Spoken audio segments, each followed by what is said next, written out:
Hey guys, it's Dan, your host of Dan's Reviews, and today I'm back for another Walking Dead video for today. This one's going to be doing a video for Fear the Walking Dead. This one's going to be doing the good and bad of one of the most hated characters in Fear the Walking Dead, Charlie.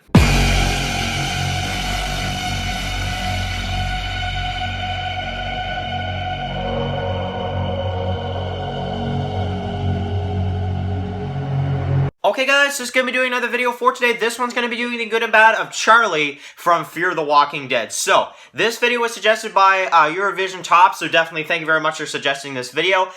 This is going to be a very interesting one though, because you guys know where the fans are at when it comes to Charlie. You guys know where everybody is at really when it comes to Charlie's character. She is one of the most hated characters in Fear the Walking Dead altogether, absolutely. So, she is introduced in Season 4, Episode 2, that episode, I believe, is called, oh man, what is that episode called? Season 4, Episode 2. Another Day in the Diamond. That episode right there.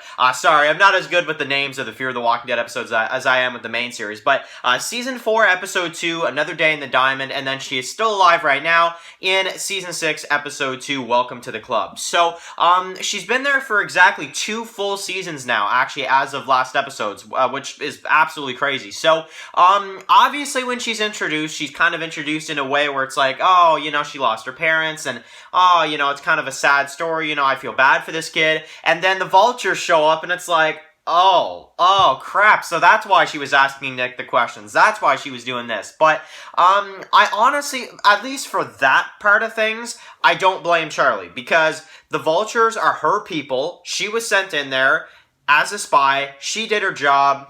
I hate to say it, but I don't blame Charlie for doing that. But when I blame Charlie is in Episode 3 when we go to the current timeline and we get to see her shoot Nick. I was just like, what? Like, seriously, what a terrible start to a character. I mean, honestly, that is the worst start to a character, like, ever, you could ever have, is killing, like, one of your main characters in the series 2 episodes after you show up. Your second episode in the series, and that's what you do. What a terrible introduction for a character. I mean, my goodness. So, after that, I was like, okay, this kid needs to get killed off. But, no, they actually keep her alive throughout the whole Season 4.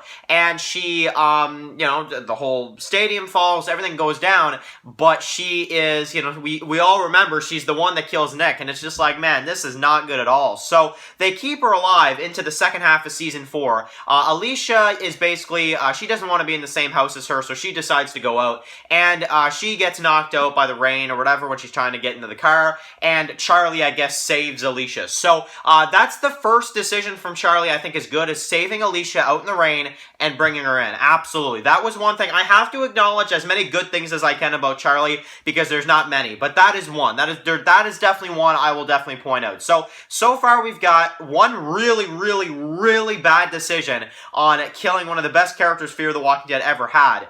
Regardless if the actor wanted to leave, making her be the one to do it, it made her character look horrible. And I don't know, it's, oh man. So, because people still hate her to this day, you know, and I fully understand why, because Nick was one of the best characters Fear the Walking Dead ever had. But anyway, that's besides the point. So, Nick's death is one of her worst decisions.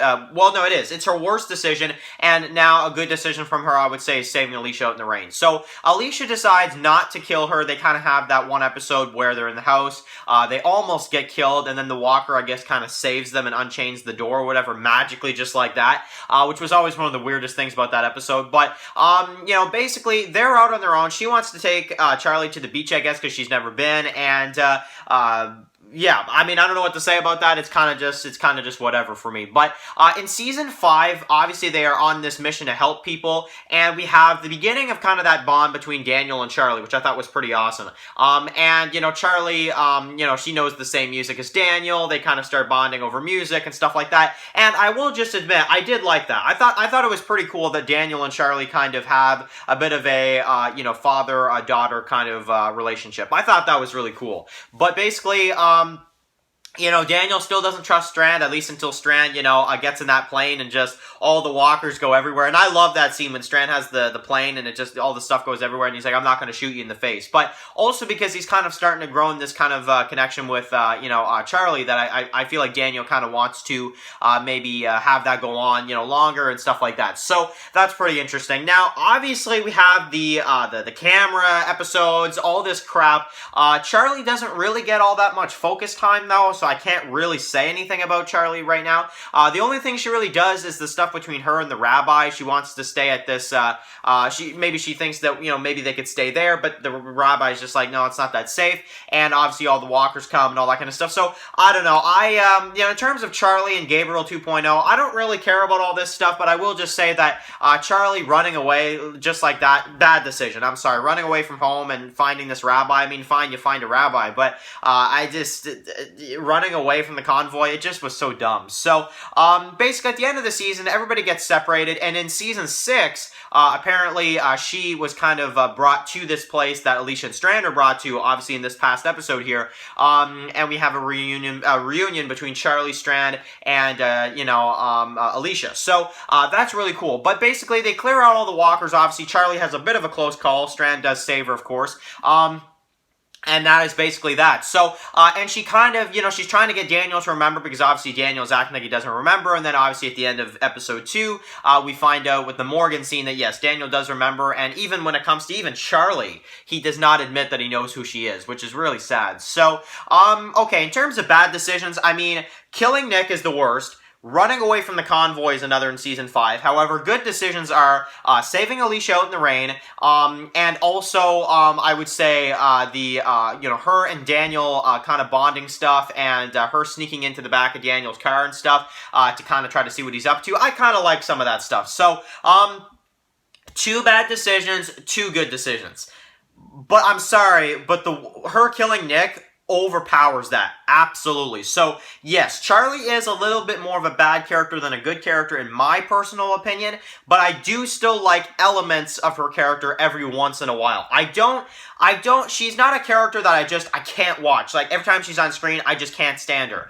I'm not at that point with Charlie. I don't mind her character. I think there are some points where she can be a decent character, but then there's those other times where she just does the stupidest of things, and specifically the Nick thing. I'm never going to get over that, and I know a lot of people aren't either. So, that is my thoughts on Charlie. What do you guys think about Charlie? Write that down in the comment section below. I definitely want to hear from you guys, because this is definitely a sensitive topic, especially if Nick was one of your favorite characters, or your all-time favorite character in Fear, because I know that Nick was like a lot of people's like favorite character in Fear the Walking Dead there for a time. So, and he was probably my favorite character in Fear around season 3 and 4. So, I can definitely understand why people hate her, and, you know, if they're never going to forgive her again, I would never question it. I absolutely agree.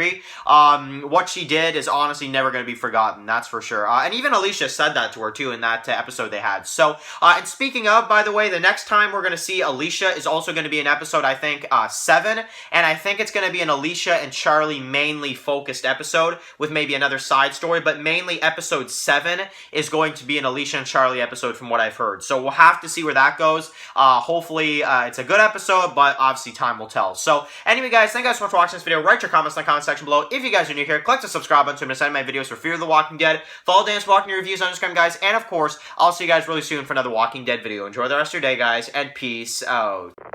Anybody out there?